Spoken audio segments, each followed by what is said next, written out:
don Pedro Barquero, es el presidente de la Cámara de Comercio e Industrias de Cortés. Don Pedro, su comentario esta noche inicial sobre ese tema. Gracias por acompañarnos. Muchas gracias, Edgardo. Un gusto saludarte, un gusto saludar al pueblo hondureño. Realmente que hay que tomar en serio la situación que está viviendo el país y la situación que está viviendo el mundo, y tenemos que aprender de lo que está pasando en otras partes. En Italia, por ejemplo, el gobierno de la República puso medidas de restricción de movilidad y los italianos no las atendieron. Y por no haber hecho eso hace unas cuantas semanas atrás, hoy están muriendo más de 700 italianos por día. Eso tenemos que evitar que nos pase acá. Tenemos que tomar con mucha seriedad la restricción de movilidad, aunque no es fácil. Por supuesto que no es fácil estar encerrado, no es fácil estar sin salir. A veces se complica abastecerse de los alimentos y de las cosas básicas, pero tenemos que tomar conciencia que salir a la calle puede poner en riesgo nuestra vida o la vida de nuestros seres queridos, sobre todo las personas que viven con personas mayores de 60 o 70 años.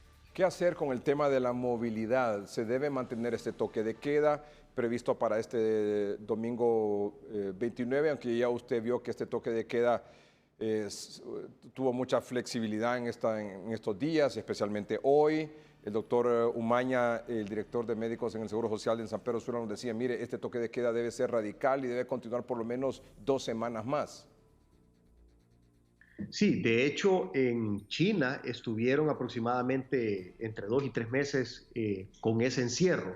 En Italia ya llevan 2 meses, en España ya llevan varias semanas, y lo importante es que estemos encerrados el tiempo que se necesite para controlar la propagación del virus. Si nosotros no nos mantenemos encerrados, el virus se va a propagar más rápido. Ahora, en la medida que veamos que el virus se propaga lento, en esa medida vamos a poder ir flexibilizando la restricción de movilidad y podemos comenzar a tomar medidas como Colombia o Panamá, que dejan salir a las personas en función del número de su tarjeta de identidad, con el último dígito, y de esa manera ir saliendo de forma ordenada en grupos más pequeños, pero no toda la población al mismo tiempo, porque el hecho de que salga mucha gente al mismo tiempo y se hagan esos grandes grupos de personas en lugares específicos, eso es lo que hace que el virus se propague rápidamente, y después vamos a tener muchos enfermos y se va a sobrepasar la capacidad instalada de nuestro sistema de salud. Como usted sabe, don Pedro, la mayor parte de la población vive de lo que puede vender y lo que puede comprar del día a día. ¿Qué hacemos con ese gran sector de la población hondureña? Bueno, ahí ya entrando al aspecto de la parte social, ya dejando el aspecto de salud. En el aspecto social tenemos que asegurarnos que la gente esté abastecida de comida, de alimentos, de medicamentos, que tenga energía eléctrica y que haya suficiente combustible en el país para poder mover esas otras 3 cosas. En cuanto a los alimentos, es sumamente importante que reactivemos toda la cadena productiva, desde los productores en el campo o los importadores que traen la comida de afuera, todo el transporte, toda la distribución, las operaciones de mayoreo, las operaciones de detallista, hasta llegar a los mercados, mercaditos, supermercados, pulperías y los restaurantes.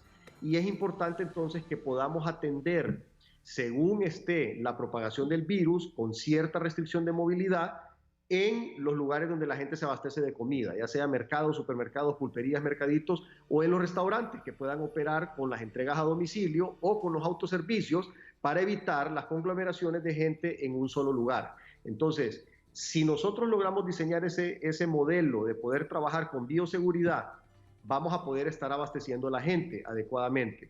Pero montar ese modelo no es cuestión de un día para otro. Y yo sé que no es fácil, pero tenemos que tener paciencia, porque ahorita tenemos 2 opciones. O nos encerramos para asegurarnos de no contagiarnos, o salimos a la calle y arriesgamos a contagiarnos con el virus y a perder nuestra vida. El gobierno, como usted sabe, ha iniciado, por ejemplo, entrega de alimentos en zonas populares y muy vulnerables. Comenzó hoy aquí en Los Pinos.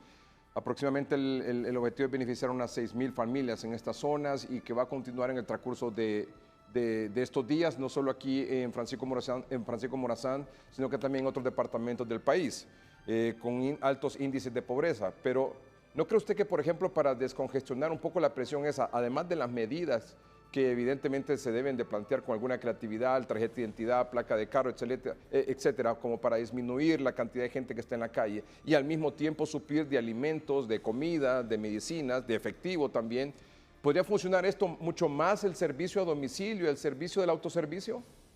en restaurantes que puedan No. abrir precisamente con ese beneficio, sin que abran sus puertas para que se pueda comer adentro. A ver, la apertura de los restaurantes para entrega a domicilio y entrega en autoservicio es indispensable, porque aunque nosotros estemos con una restricción de movilidad, siempre andan personas autorizadas por los decretos en la calle. Las personas que trabajan en los servicios de emergencia, las personas que trabajan en el sistema de salud, las personas de las industrias que tienen excepciones y autorizaciones especiales del Ministerio de Desarrollo Económico, y es importante que esas personas tengan donde comer. Entonces, por eso es que es importante que los restaurantes que tengan entrega a domicilio y autoservicio puedan operar para que estas personas que tienen autorización por el gobierno de la República puedan comer cuando anden trabajando durante el día o durante la noche. Ahora, la entrega de alimentos a las casas, por supuesto que ayuda, porque las personas que no tienen autorización para andar en la calle, pues no pueden salir a comprar alimentos. Entonces, a esas personas, a modo de excepción, por esta crisis, se le tiene que ir a entregar alimentos a su casa para que tengan que comer. En cuanto a las medidas económicas, para enfrentar esta situación, este impacto enorme, para evitar la quiebra de empresas, para evitar despidos masivos, esto es una situación de tal dimensión que se debe enfrentar el tema de salud y el tema económico casi de forma paralela, porque no se pueden postergar estas medidas como para saber qué vamos a hacer más adelante, porque si no, el daño será mayor. Sí, este tema de la pandemia es algo que va a tener unas repercusiones que no hay forma de medir todavía, ni para la salud, ni en costo de vida, ni en la parte económica. Es realmente muy aventurado poder decir cómo va a afectar, pero lo que sí sabemos es que va a afectar mucho y probablemente inclusive este virus nos cambie la forma de vivir a todos los humanos en la Tierra, porque estar haciendo que replanteemos cómo trabajamos, cómo vivimos, cómo nos relacionamos y todo. Ahorita, por ejemplo, en vez de estar en una transmisión en vivo con un camarógrafo acá, estamos por Skype conectados. Entonces, hay muchas cosas que van a cambiar en el mundo. Y ahorita la parte económica es importante. Obviamente, lo primero es la salud, lo segundo es la parte social y lo tercero es lo económico. Pero, ¿qué es lo que pasa con lo económico? Hay una liquidez limitada en el país. Y esa liquidez se tiene que repartir entre los diferentes actores económicos para poder cada quien cumplir con su rol. Entonces, parte de esa liquidez la ocupamos en el sector privado para poder pagar las planillas y pagarle a nuestros empleados. Y parte de esa liquidez la ocupa el gobierno de la República para poder hacerle frente a las necesidades de gastos sociales y de gastos de salud. Entonces, como no hay suficiente liquidez en el país para que ambos podamos cumplir con nuestro rol al 100%, es necesario entonces ir a buscar los organismos internacionales para ver de qué manera nos ayudan. Hay un buen ambiente ahorita, el Banco Mundial, el Fondo Monetario y todas las demás organizaciones internacionales ya están hablando de la creación de fondos para poder ayudar con esta pandemia del coronavirus, pero esos fondos no van a estar de un día para otro. Ahora, la necesidad de liquidez del sistema económico nacional es inmediato. Pasamos la quincena del 15, estamos ya un par de días a la quincena del 30, y las empresas necesitan, sobre todo los micros, pequeños y medianos, saber que van a poder contar con la liquidez limitada que tienen, porque hemos estado sin vender, sin facturar y sin tener ingresos por más de una semana, que esa liquidez se va a poder utilizar para pagar la planilla y no estar preocupados por pagos de impuestos, pagos de servicios públicos y otras cosas que pudieran postergarse. Nosotros no estamos pidiendo que nos condonen impuestos o que nos regalen impuestos, no, estamos pidiendo que nos den la oportunidad de pagarlo más adelante en el año, una vez que haya pasado esta situación en la que estamos sin facturar, sin vender y sin tener ingresos. Y estamos claros también que esa prórroga de pago de los impuestos y de los servicios públicos implica un enorme sacrificio fiscal para el gobierno. Y entendemos que eso el gobierno de alguna forma lo tiene que financiar. Y es por eso que estamos conformando equipos de trabajo entre el gobierno de la República y la empresa privada para ser responsables con el manejo de la economía, responsables con el manejo de la parte fiscal y buscar las fuentes de financiamiento afuera para poder hacerle frente a esta situación.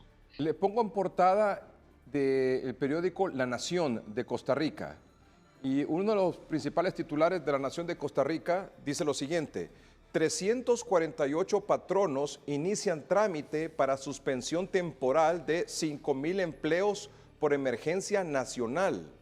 Medida pretende evitar despidos masivos en sectores económicos afectados por medidas para evitar la propagación del nuevo coronavirus.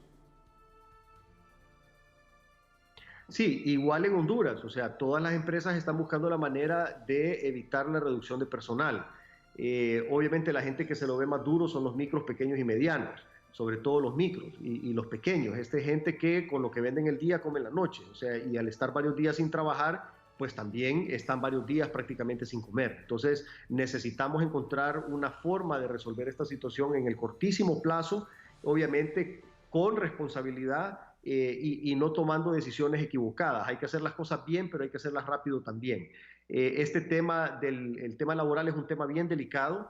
Hay en este momento equipos de la empresa privada reunidos con los representantes de los sindicatos y con representantes del Ministerio de Trabajo, tratando de encontrar la mejor manera de conciliar acuerdos para poder salir afectando lo menos posible los empleos del país. He escuchado que la empresa privada por su lado, el gobierno por su lado también, no sé si es una equivocada percepción, pero que están tomando medidas, la empresa privada proponiendo y el gobierno tomando o anunciando algún tipo de medidas en diferentes áreas en el tema económico. ¿Estas medidas son consensuadas o todavía no hay como un plan orquestado entre empresa privada, y me refiero a la empresa privada pequeña, micro, pequeña, mediana y grande, con el gobierno como para echar a andar esta situación, para enfrentar esta situación? Es decir, un proyecto ya consolidado y consensuado. Sí, sí hay organización. Por ejemplo, lo que la banca está haciendo ahorita fue en consenso con la IVA, la Comisión Nacional de Bancos y Seguros y el Banco Central de Honduras. O sea, hay una relación estrecha entre la empresa privada y el gobierno, no solo en la banca, sino que también en el resto de los sectores. Todos los demás sectores no bancarios, porque la banca comenzó antes y terminó de negociar las medidas antes. Tuvimos una reunión el domingo recién pasado en la Casa de Gobierno, y ahí pues llevamos el plan propuesto por el sector privado. Y ahí lo que acordamos fue precisamente la conformación de estos equipos de trabajo, que algunos de ellos ya comenzaron a trabajar para poder consensuar las medidas. O sea, las medidas van a ser negociadas y van a ser consensuadas. Lo importante de esto es que tenemos que estar todos comprometidos a trabajar juntos. En esta situación de crisis, Edgardo, es importante que todos los hondureños nos unamos. La mejor manera de afrontar esta situación es unidos todos. Gobierno, sociedad civil, trabajadores, iglesias, empresa privada. En la medida en que nos unamos y diseñamos un plan en conjunto, en esa medida vamos a salir mejor logrados de toda esta situación del coronavirus. Don Pedro, gracias por sus comentarios esta noche aquí en el Noticiero Hoy Mismo. Gracias, buenas noches. Don Pedro Barquero es el presidente de la Cámara de Comercio e Industrias de Cortés.